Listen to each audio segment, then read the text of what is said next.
रिश्तेदार के घर घूमने गए 3 भाइयों की डूबने से हुई मौत, एक की बची जान। पानी का गहराई नहीं थी इतनी, बट वो जब फिसलन के हिसाब से जब वो गए तो आगे गड्ढे में मेरा जो बीच वाला भाई है नरेश, वो गड्ढे में गिरा जब पानी में, तो उसको बचाने में कैलाश गया था।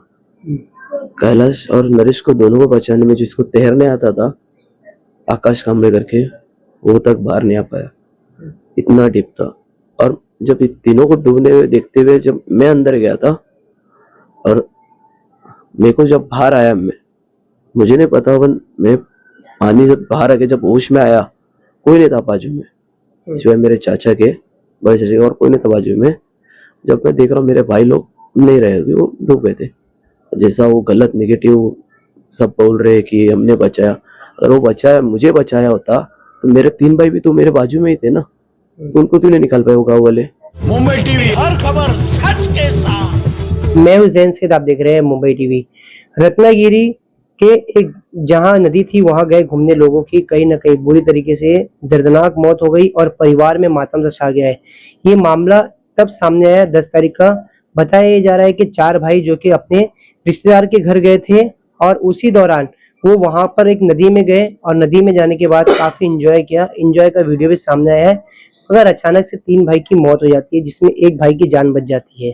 फिलहाल जो इस भाई की जान बची हमारे साथ में मौजूद है, उनसे जानते हैं कि क्या कुछ हुआ था, क्योंकि काफी ऐसे आरोप लग रहे हैं कि इनकी जान वहां के लोगों ने बचाई है, मगर इनका साफ तौर पे ये कहना था कि इनकी जान खुद से बची है, पानी के बहाव से ये बाहर आए हुए। क्या नाम है आपका और क्या कुछ हुआ, थोड़ा सा बताइएगा। मेरा नाम गोपाल कांबळे, उन तीनों का मैं बड़ा भाई हूँ। और पानी में मैं भी था। और पानी का गहराई नहीं थी इतनी, बट वो जब फिसलन के हिसाब से जब वो गए तो आगे गड्ढे में मेरा जो बीच वाला भाई है नरेश, वो गड्ढे में गिरा जब पानी में, तो उसको बचाने में कैलाश गया था। कैलाश और नरेश को दोनों को बचाने में, जिसको तैरने आता था आकाश कांबळे करके, वो तक बाहर नहीं आ पाया, इतना डीप था। और जब इन तीनों को डूबने हुए देखते हुए जब मैं अंदर गया था, और मेरे को जब बाहर आया, मुझे नहीं पता, पर मैं पानी जब बाहर आके जब होश में आया, कोई नहीं था बाजू में सिवाय मेरे चाचा के, बड़े चाचा के, और कोई नहीं था बाजू में। जब मैं देख रहा हूँ मेरे भाई लोग नहीं रहे, वो डूब गए थे। जैसा वो गलत नेगेटिव सब बोल रहे कि हमने बचाया, अगर वो बचाया, मुझे बचाया होता तो मेरे 3 भाई भी तो मेरे बाजू में ही थे ना, तो उनको क्यों नहीं निकाल पाए वो गाँव वाले। कहाँ थे वो गाँव वाले, थे नहीं वहाँ पे। अच्छा, आप लोग वहां क्यों गए थे? क्या वहां पर बहुत डीप पानी था या कोई साइन बोर्ड नहीं था? क्या लगता है कितनी इतनी बड़ी लापरवाही, आपने आपके 3 भाई को खो दिया, अभी तीनों जवान भाई थे। अगर वहाँ पे साइन बोर्ड होता तो हम जाते ही नहीं ना। हम लोग ऐसे ही बोला गाँव गए थे घूमने के लिए, नदी वगैरह, तो वैसे नहाने के या घूमने से गए थे हम लोग। अगर उनको तैरना नहीं आता वो डीप जाएंगे भी नहीं, उनको पता है कि हमको कहाँ जाना है। अब वीडियो में देख लो कहाँ तक गए थे। पानी का जब बहाव आया तो उसमें से जो एक भाई है मेरा, वो आगे की तरफ चले गया। जब वो डूबने लगा तो फिर जो 4 नंबर का भाई था मेरा, उसने उड़ी मारा उस पे कि वो बच जाए, पर उन लोग तैरना ही नहीं आता था ना, वो बचेंगे कैसे? जिसको तैरना आता था वो भी नहीं बच पाया वहाँ पे। और वो कहते हैं वहाँ पे जो गाँव वाले बाद में मेरे को बोल रहे थे, ये नदी में आएंगे तो फिर यहाँ पे बचना बहुत मुश्किल है। ये तो पानी कम था, जब पानी कम था फिर भी अगर मौत हो रही है। अब पहली बात तो साइन बोर्ड तो लगाना चाहिए ना उनको। वहाँ के नगर सेवक आए, एमएलए कितने कुछ रहेंगे वहाँ पे, आमदार खासदार, वो कुछ तो ध्यान देना चाहिए ना वहाँ पे। जब उनको पता है वहाँ पे बहुत सारे सीन हुए, हादसे हुए, गाँव वाले बाद में मुझे बता रहे। लगभग वो जो एम्बुलेंस में मैं आया ना, वो एम्बुलेंस वाले भी मुझे बोले, जब मैं पुलिस स्टेशन से जब वहाँ से निकला मैं यहाँ पे, तो वहाँ पे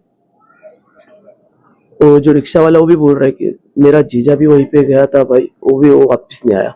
जब वो सबको पता है वो नदी इतनी खतरनाक है, तो वहाँ पे कुछ लगाना चाहिए ना उनको। वहाँ पर साइन बोर्ड लगाना चाहिए, तो सेफ गार्ड रखना चाहिए, कुछ भी नहीं वहाँ पर। कुछ भी नहीं। वहाँ के नेता तो खुद क्रेडिट लेने भी पहुंच जाते हैं। शायद मैं वहाँ था नहीं, मैं वहाँ होता तो फिर उन्होंने सुना देता, क्योंकि मेरे को पता है मेरे पे क्या बीत रही थी।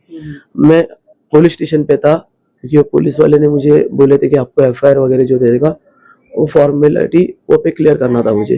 अब बाद में जब मैं वीडियो पे देख रहा हूँ कि कितने लोग बोल रहे मुझे बचाया गया है, और कितने लोग ये कह रहे हैं कि वहाँ पे आमदार नगर सेवक जो भी नेता था वहाँ पे पहुंचा है, उसने क्या हिसाब से गए मुझे कुछ नहीं पता, उन्होंने क्या बोला मांग कुछ नहीं करेंगे बोला। आप, क्या चाहते हैं? मुझे कुछ नहीं चाहिए, क्या मांग करेंगे, बस इतना है कि आज जैसे अब मेरे 3 भाइयों का हुआ है, इससे आगे और किसी का हो नहीं, तो वहाँ पे आप वहाँ के जो नगर सेवक खासदार आमदार है उनको वहाँ पे ध्यान देना चाहिए। वो पे या तो तार बांधो ना, अगर अपने पास इतना पैसा है अपने